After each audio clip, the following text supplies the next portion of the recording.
আমি ছোটবেলা থেকেই একটি জিনিসের বিরুদ্ধে থেকেছি, না হলে তাদের দোকান বন্ধ হয়ে যাবে। কিন্তু এখানে তো দোকান বন্ধ হলো। বোন বোন তারপরও কেন করে না? বোন আমি আপনার কাছে জিজ্ঞাসা করতে চাই, যদি আপনার জানের ঝুঁকি থাকতো তাহলে মাইক্রোফোনে এসে আপনি বলতেনও না। আপনি পিএইচডি ডাক্তার না মেডিকেল ডাক্তার? কোন ডাক্তার বোন আপনি? ডেন্টিস্ট। এখন আমি এখনই পরিষ্কার করতে পারি না কিছু আপনার কাছে।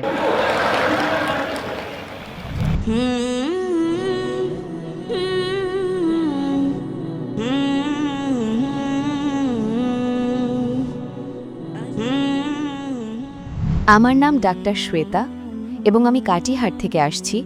আর আমি জাকির সাহেবের কাছে জানতে চাইব যে আমি 10 বছর ধরে পিস টিভি দেখছি, আর আমার খুব আনন্দ হচ্ছে যে আজ আমি তার মুখোমুখি হচ্ছি।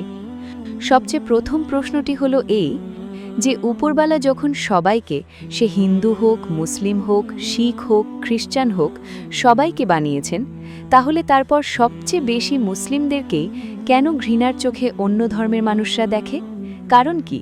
দ্বিতীয় প্রশ্নটি হলো এই যে উপরবালা এক, এটা সবাই জানে, হিন্দু মুসলিম যে ধর্মেরই অনুসারী হোক না কেন, কিন্তু তারপরও তারা কেন এটা বুঝতে পারে না যে উপরবালা এক বা ঈশ্বর এক বা গড এক?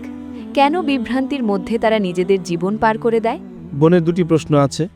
প্রশ্নের আগে তিনি বললেন যে তিনি পিস টিভি 2006 সাল থেকে দেখছেন এবং টেলিভিশনে আমাকে আরও অনেক বছর আগে থেকে দেখছেন।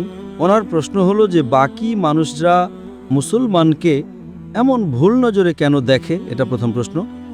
আর দ্বিতীয় প্রশ্ন যে সব ধর্মের মানুষ যখন জানে খোদা এক, তাহলে এক খোদাকে কেন মানে না?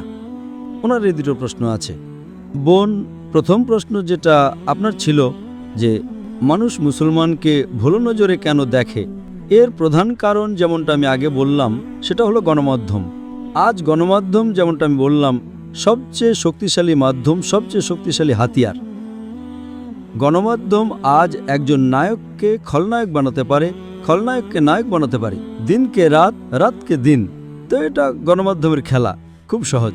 যেমনটা আমি বললাম না যুক্তরাজ্যে কি হলো, তো একইভাবে আজ আগে যেটা ছিল আমেরিকার ভয় ছিল রাশিয়ার থেকে, এখন রাশিয়া চলে গেছে। এখন ভয় হলো ইসলামের থেকে, যে শান্তি ছড়াবে।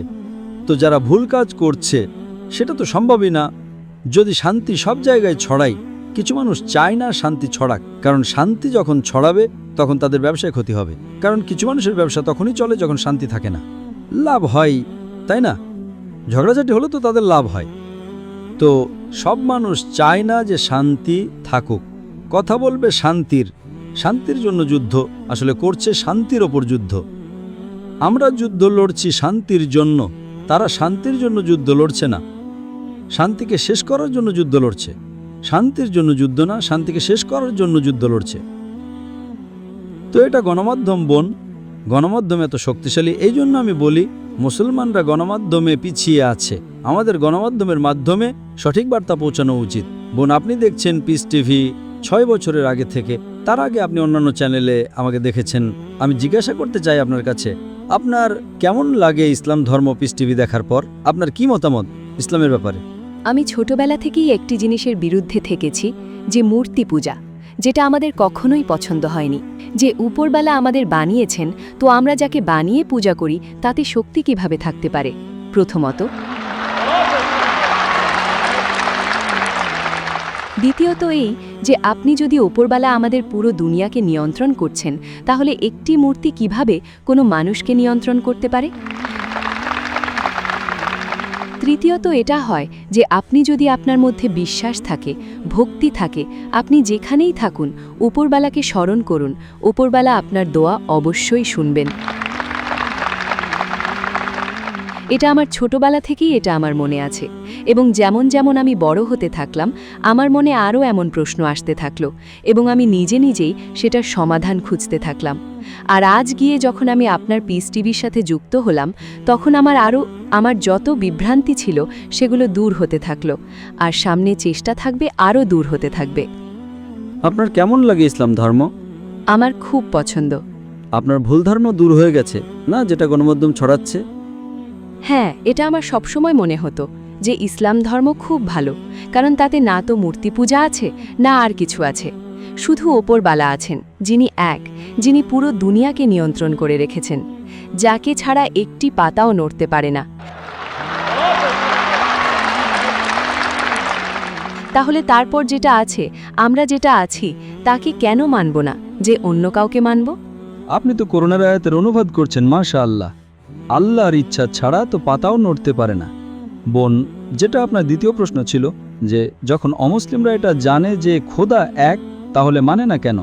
হ্যাঁ, এই প্রশ্ন ছিল যে মানে কেন না, যে একই শক্তি আছে, সে গড হোক, খ্রিস্টানরা বলে ঈশ্বর এক, মুসলিমরা বলে আল্লাহ এক, আর গুরুদ্বারার মানুষরা বলে যে ওয়াহে গুরু এক।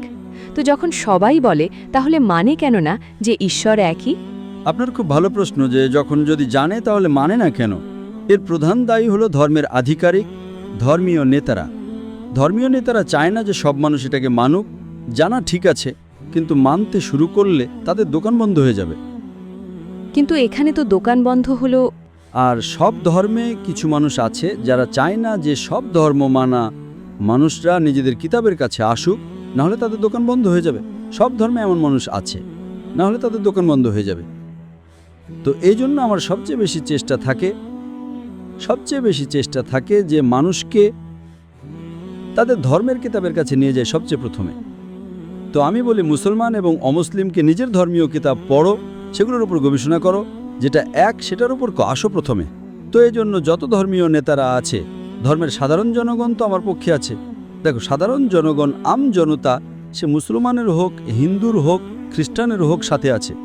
কিন্তু এই ধর্মীয় নেতা যারা সাধারণত আছে, তারা চায় না যে সব মানুষ এক হয়ে গেলে তো দোকান বন্ধ হয়ে যাবে। কিন্তু সব তো এটা প্রধান সমস্যা ধর্মাধিকারিকের। এই জন্য যদি সব ধর্মের অনুসারীরা নিজেদের কিতাবের অনুবাদ সঠিক অর্থে পড়ে, সেটার উপর আমল করে, তাহলে সব মানুষ এক ঈশ্বরের কাছে আসবে আর এক ঈশ্বরকে মানবে এবং তিনি ছাড়া আর কারো ইবাদত করবে না। তা সত্ত্বেও সবাই বিরোধিতা কেন করে ইসলামিক ধর্মকে?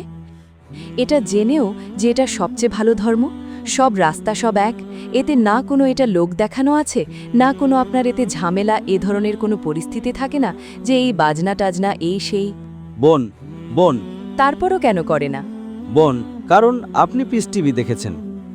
তো আপনি পিস টিভি দেখার পর আপনার বিশ্বাস হয়ে গেছে যে সঠিক ইসলাম কি। বাকি চ্যানেল সঠিক ইসলাম দেখায় না।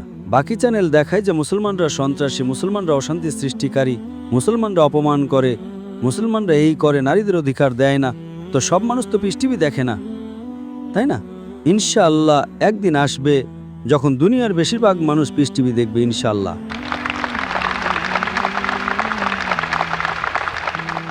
আমাদের উদ্দেশ্য আছে যে পিস টিভিকে অন্ততপক্ষে দুনিয়ার সবচেয়ে গুরুত্বপূর্ণ 10টি ভাষার মধ্যে ছড়িয়ে দেব, ইনশাআল্লাহ।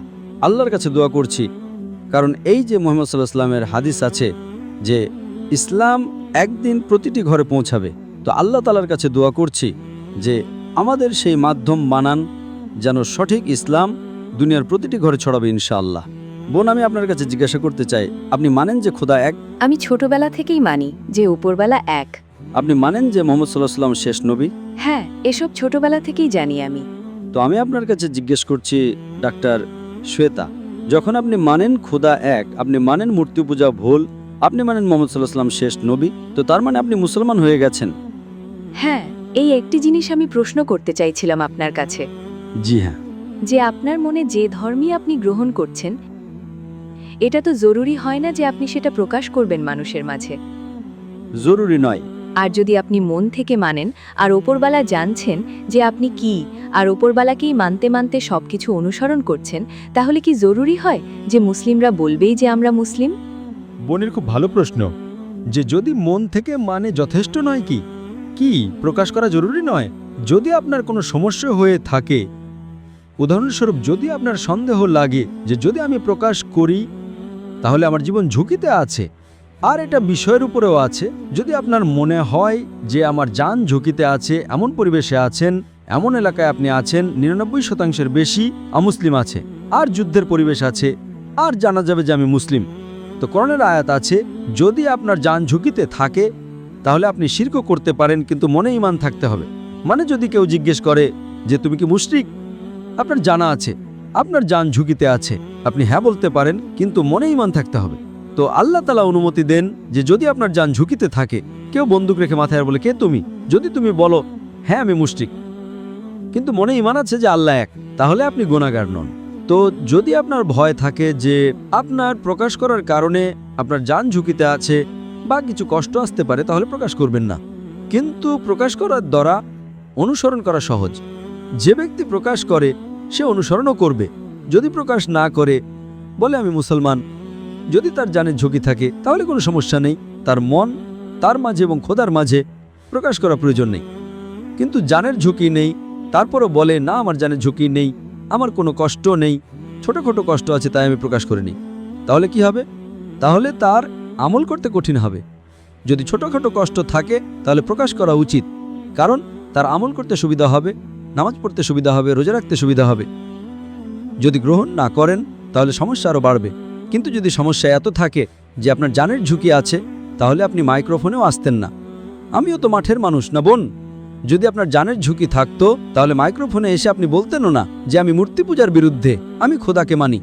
যখন এত বলে দিয়েছেন তো আমার বিশ্বাস আপনার জানের ঝুঁকি নেই। আমিও তো মাঠের মানুষ না, আপনি ডাক্তার আমিও ডাক্তার। আপনি কোন ডাক্তার জানা নেই? আমি শরীরের ডাক্তার, আপনি পিএইচডি ডাক্তার না মেডিকেল ডাক্তার? কোন ডাক্তার বোন আপনি? ডেন্টিস্ট। ডেন্টিস্ট আছেন, মাশাল্লাহ, কাছাকাছি পেশা। আমি মেডিকেল ডাক্তার এমবিবিএস, আপনি ডেন্টিস্ট। আপনার কিভাবে জানা যায় দাঁতে ব্যথা হচ্ছে, তো কি সমস্যা? তো তেমন আমারও একটু একটু জানা যায়। আমি শরীরের ডাক্তারের পাশাপাশি আধ্যাত্মিক ডাক্তারও, মাশাল্লাহ। তো আমার জানা আছে আপনার জানের ঝুঁকি নেই। তো জানের ঝুঁকি নেই, তো আমার এই মতামত যে প্রকাশ করার দ্বারা আপনার আমল করতে আরও সুবিধা হবে। এটা আমার জানা আছে। জানা আছে আপনার না? তো আপনার জানের ঝুঁকি আছে? এখন আমি এখনই পরিষ্কার করতে পারি না কিছু আপনার কাছে। আরেকটি শেষ প্রশ্ন জিজ্ঞেস করতে চাইব। ঠিক আছে ইনশাল্লাহ, কিন্তু আপনি আমার কাছে আপনি মুসলিম। ইনশাল্লাহ আল্লাহ আপনাকে আরও হেদায়েত দিন জানার জন্য এবং আমল করার জন্য বোন। আরেকটি শেষ প্রশ্ন জিজ্ঞেস করতে চাই আপনার কাছে। জি হ্যাঁ, জিজ্ঞেস করুন ডাক্তার শ্বেতা। যখন ওপরওয়ালা সবাইকে নিচে পাঠিয়েছেন, তাহলে নিচে ভাগ কেন করা হলো যে সবাই আলাদা আলাদা ধর্মের অন্তর্ভুক্ত হতে লাগলো? এই প্রশ্ন কাল জিজ্ঞেস করা হয়েছিল আমাকে, যে ওপরওয়ালা যখন এক, তখন নিচের মানুষদের ভাগ কেন করেছে আলাদা আলাদা? আল্লাহ খোদা ভগবান একই ধর্ম পাঠিয়েছেন একটি দিন। কোরআনে লেখা আছে সূরা আলে ইমরান সূরা নম্বর 3 আয়াত নম্বর 19-এ, ইন্নাদ দীনা ইনদাল্লাহিল ইসলাম, যা আল্লাহর কাছে একটি দিন সঠিক, একটি ধর্ম সঠিক, সেটা হলো ইসলাম, যার অর্থ হলো আমান, শান্তি অর্জন করা, আল্লাহর বার্তার উপর আমল করার পর। তো যেই আল্লাহ খোদা ঈশ্বর বার্তার উপর আমল করে এবং শান্তি অর্জন করে তাকে আরবিতে বলে মুসলিম। কিন্তু কি হয়ে গেল যে যেহেতু খোদা অনেক বার্তা পাঠিয়েছেন, আর যত বার্তা আগে এসেছিল সেগুলো সীমাবদ্ধ ছিল একটা গোষ্ঠীর জন্য, আর সেই বার্তা বৈধ ছিল একটা সময়ের জন্য। খোদা যিনি সবকিছু জানেন, তিনি জানেন যে 1400 বছর আগে মানুষ পুরো বার্তাকে হজম করতে পারবে, বুঝতে পারবে। এই জন্য 1400 বছর আগে কোরআন পাঠিয়েছেন। যত আগে কিতাব পাঠিয়েছেন সেগুলো সময়ের সাথে সাথে বদলাতে থেকেছে, মানুষ বদলেছে, আর খোদা সেটাকে সুরক্ষিত রাখা সঠিক মনে করেননি, কারণ প্রয়োজন ছিল না। আল্লাহ খোদা ভগবান সেই আগের বার্তা যেগুলো সীমাবদ্ধ ছিল সেটাকে সুরক্ষিত রাখার প্রয়োজন মনে করেননি। কিন্তু যেহেতু শেষ বার্তা কোরআন 1400 বছর আগে যখন পাঠিয়েছেন, কোরআনে আল্লাহ লিখেছেন সূরা হিজর সূরা নম্বর 15 আয়াত নম্বর 9 যে আল্লাহ তাআলা কোরআন নাজিল করেছেন এবং তিনি একে সুরক্ষিত রাখবেন, কারণ এটা শেষ বার্তা, এরপর কোনো বার্তা আসবে না। এই জন্য এটা শুধু একটা গোষ্ঠীর জন্য নয়, শুধু মুসলমানের জন্য নয়, শুধু আরবদের জন্য নয়, সব মানুষের জন্য আছে। আর শুধু এক সময়ের জন্য সীমাবদ্ধ নয়, কিয়ামত পর্যন্ত আছে, কারণ এরপর কোনো বার্তা আসবে না। এই বার্তাকে কেউ বদলাতেই পারবে না। এই জন্য যত পুরনো বার্তা আছে, বদলানোর পরও তাতে যে প্রধান কথা আছে, যে আসল কথা আছে, তাওহীদের, যে খোদা এক, তিনি ছাড়া কোনো মাবুদ নেই, এবং মূর্তি পূজা করা উচিত নয়, মূর্তি পূজা করা উচিত নয়, সব ধর্মের কিতাবে বিদ্যমান আছে। সেটা আলাদা কথা যে ধর্মীয় নেতারা এগুলোকে প্রকাশ করে না নিজেদের মানুষের সামনে। তাই মানুষের ভুল ধারণা যে জাকির শুধু নিজের ধর্মের কথা বলছে, আর আমি তাদের ধর্মের কথাও তো বলছি। তো মানুষ যখন গবেষণা করতে শুরু করে তখন জানতে পারে যে এ তো সঠিক কথা বলছে। তো একটা জিনিস আল্লাহ করেছেন, আলহামদুলিল্লাহ, ভগবান ঈশ্বর, যে এই প্রধান বার্তা তাওহীদের সুরক্ষিত রেখেছেন, আর এতে এটাও সুরক্ষিত রেখেছেন যে শেষ নবী যিনি আসতে চলেছেন তিনি মুহাম্মদ সাল্লাল্লাহু আলাইহি সাল্লাম। আশা করি আপনার প্রশ্নের উত্তর পেয়েছেন বোন।